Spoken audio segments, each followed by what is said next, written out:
तो hello everyone, आपका एक नए वीडियो में स्वागत करता हूं। तो देखो भाई, यहाँ पे ना मैं एक बात बोलना चाहता हूं कि बकवास को वो लोग बंद करें जिनको ये बात पता ही नहीं है। अब यहाँ पे हुआ क्या है भाई, कल से एक बात काफ़ी ज़्यादा मार्केट में घूम रही है और वो ये है कि बाहुबली आ रही है। बाहुबली के पहला और दूसरे पार्ट को ये लोग मिला के भाई अभी 31 अक्टूबर को रिलीज़ कर रहे हैं। ठीक है, चलो अच्छी बात है भाई, हम लोगों को दोनों एक साथ देखने को मिलेंगे, बहुत अच्छी बात है। मैं तो जा रहा हूँ देखने, मैं तो भाई प्रभास का बहुत बड़ा फ़ैन हूँ और मैंने दोनों ही फिल्में देखी भी हैं। लेकिन यहाँ पे मेरी जो बात है, कहने का मकसद है यहाँ पे कहने का, प्रभास के लिए तो भाई बिल्कुल भी नहीं है। यहाँ पे जो मेकर्स हैं, मेकर्स ने अब इतने सालों के बाद आके एक बात को यहाँ पे ओपन किया है। चलो मेकर्स ने भी इस बात को आज क्लियर कर दिया, लेकिन यहाँ पे भाई देखो सीधी सी बात है, कुछ जो हेटर्स होते हैं और कुछ यहाँ पे जो एक लवर्स भी होते हैं, ठीक है। अब वो लोग क्या करते हैं, कुछ देख के यहाँ पे अपने अंदाजे लगाने शुरू कर देते हैं।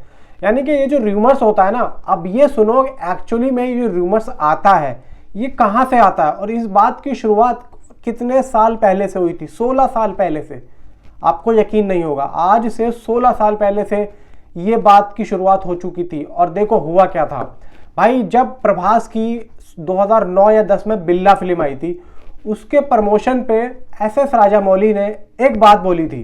और वो क्या बोली थी कि प्रभास के आगे ऋतिक रोशन कुछ भी नहीं है। ये बात राजामौली साहब ने बोली थी और उस टाइम पे राजामौली के इस बयान पे काफ़ी ज़्यादा भाई विवाद उठा था कि ऐसे कैसे बोल दिया। उस टाइम पे तो भाई ऋतिक रोशन का भी अच्छा खासा एक लेवल हुआ करता था, मतलब उनकी सारी ही फिल्में बहुत अच्छी जा रही थी उस टाइम पे भाई। उनकी लगभग क्रिश आई थी, धूम आई थी, 2009 की बात कर रहा हूँ, और शायद अगर मैं गलत नहीं हूँ तो शायद गुजारिश भी आई थी संजय लीला भंसाली के साथ में। 2009 के आसपास की बात है, पता नहीं गुजारिश आ चुकी थी या नहीं आई थी, लेकिन है उसी दौर की बात। अब यहाँ पे बात यह नहीं है कि मैं राजामौली के खिलाफ वहाँ पे बोल रहा हूँ। राजामौली ने ये बात बोली, लेकिन बाद में आके उन्होंने ये बात भी बोली थी कि भाई मेरा इसमें ऋतिक रोशन को नीचा दिखाने का कोई दोष नहीं था, या फिर मेरा कोई यहाँ पे मोटिव नहीं था, मेरा कोई नज़रिया नहीं था, मैं सिर्फ यहाँ पे प्रभास की तारीफ कर रहा था। अब उस टाइम पे जो भी मीडिया रिपोर्ट्स थी वो ये आती थी कि भाई राजामौली ने ऋतिक रोशन की बुराई करी है, और कहीं ना कहीं राजामौली ने कोई एक फिल्म यहाँ पे जो है अप्रोच की होगी जिसको लेकर ऋतिक रोशन ने एटीट्यूड दिखाया राजामौली को। ये उस वक्त में ऐसी बातें स्टार्ट हुई। फिर उसके बाद में क्या हुआ, फिर उसके बाद में भाई जब बाहुबली यहाँ पे रिलीज हुई या फिर कुछ अनाउंसमेंट हुआ, तो उसके बाद में एक रूमर्स आया ठीक राजामौली की, मतलब उस बात के बाद में जब उन्होंने ऋतिक रोशन के बारे में ये बात बोली थी, उसके बाद में ठीक बाहुबली की अनाउंसमेंट होती है और यहाँ पे लोगों ने अपना नज़रिया एक बताया कि भाई एक बार राजामौली ने 2009 या 10 में ऐसी बात बोली थी ऋतिक रोशन को लेके, तो हो सकता है कि ऋतिक रोशन ने मना कर दिया हो राजामौली के इस प्रोजेक्ट को, इसलिए राजामौली ने जल के इस बात को किया। और ये बात सिर्फ और सिर्फ पब्लिक बोल रही है। उस टाइम पे इस बात को सिर्फ और सिर्फ ऑडियंस, पब्लिक, जो हेटर्स होते हैं उन्होंने किया। और देखो यहाँ पे अगर इस तरीके की बात राजामौली साहब ने की तो कहीं ना कहीं देखो दिल में बात जाती ही है, हर किसी के जाएगी, आपकी भी गई होगी, हर किसी के जाती है।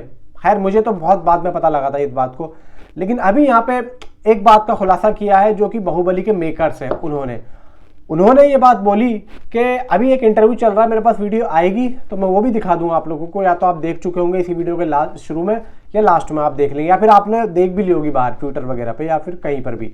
तो अभी यहाँ पे एक बात ये आ रही है कि वो बोल रहे हैं कि हालांकि इंटरव्यू चल रहा था तो उन्होंने पूछा कि बाहुबली जो आ रही है, बाहुबली का जो एक पहला जो पार्ट था जब ये बन रहा था, तो यहाँ पे क्या आपने ऋतिक को या ऋतिक के अलावा और किसी एक्टर को भी यहाँ पे ये फिल्म ऑफर की थी? तो बोलते हैं कि हम जब स्क्रिप्ट लिख रहे थे, हम जब बाहुबली की तैयारी कर रहे थे, तो हमारे दिमाग में सिर्फ एक ही नाम था, वो था प्रभास का। हमने स्क्रिप्ट ही प्रभास के हिसाब से लिखी, हमने डायलॉग्स ही प्रभास के हिसाब से लिखे, मतलब सारी जो तैयारियां थी वो सिर्फ और सिर्फ प्रभास के हिसाब से की थी। तो इसीलिए हमने प्रभास सिर्फ और सिर्फ पहला और आखिरी जो नाम था मेन लीड में सिर्फ प्रभास ही थे। हमने किसी और एक्टर को यहाँ पे ऑफर नहीं की, ना तो ऋतिक को ना ही और किसी एक्टर को, तो ये बात बिल्कुल ही गलत है। और यहाँ पे एक बात और है कि ऋतिक रोशन ने उसके बाद में भी कई इंटरव्यूज़ दिए, कई लोगों ने लिए भी इंटरव्यू, लेकिन किसी ने भी ये बात नहीं पूछी ऋतिक से। और ख़ास तौर से भाई ऋतिक रोशन ने भी आज तक ये बात को किसी भी इंटरव्यू में नहीं बोला है कि अपनी तरफ से कि ये जो बात थी कि बाहुबली पहले मुझे ऑफ़र हुई थी, मैंने मना कर दिया, फिर बाद में प्रभास के पास गई, जबकि वो बोल सकते थे, जबकि यहाँ पे पब्लिक होती है, यहाँ पे पब्लिक साथ दे रही है पूरा पूरा। लेकिन भाई ऋतिक रोशन ने नहीं बोला, तो यहाँ पे जब वो बात है ही नहीं तो ऋतिक रोशन क्यों बोलेंगे।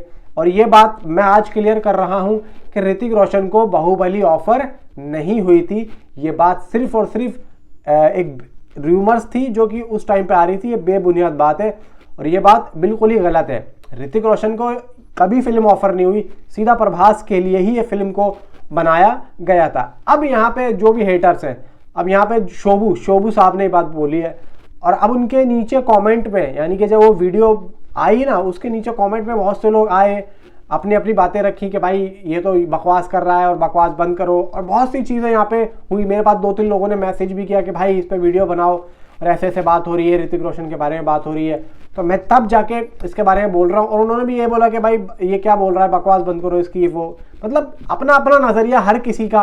तो यहाँ पे ये क्लियरिटी होती है। और यहाँ पे अब ऋतिक रोशन अभी किसी इवेंट पे गए हुए थे, आई थिंक सो, पता नहीं क्या था वो, तो यहाँ पे उसको वहाँ पर भी भाई बहुत ज़्यादा, मतलब देखा जाए ना कि हर जगह मीडिया पहुँचती है, तो यहाँ पर भी मीडिया इतनी ख़ास नहीं पहुँची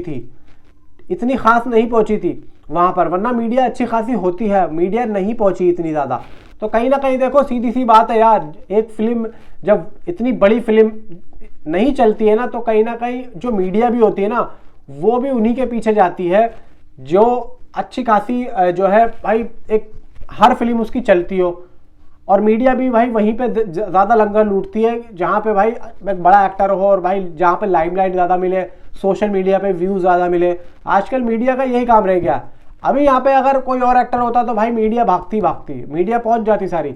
इसलिए जो मीडिया के जो होते हैं, मतलब जितने भी इनके हाउसेस हैं बड़े बड़े जो कि इन लोगों को रखते हैं मीडिया उसको, तो वो लोग भी भाई पीछे से बोलते थे कि भाई कुछ ही जाओ, ज़्यादा मत जाओ। तो ये भी गलत है भाई। ऐसा नहीं है कि अब इतने बड़े बड़े एक्टर्स की कितनी सारी फिल्में यहाँ पे फ्लॉप होती हैं। अब सलमान भाई को देखो, सलमान भाई की सिकंदर नहीं चली तो इसका मतलब क्या हुआ, वो क्या अब नहीं चलेंगे भाई? ये लोग वो लोग हैं, ऋतिक रोशन, सलमान खान, शाहरुख खान और भाई आमिर खान और अजय देवगन, अक्षय कुमार, ये लोग कभी भी नहीं बैठ सकते खाली।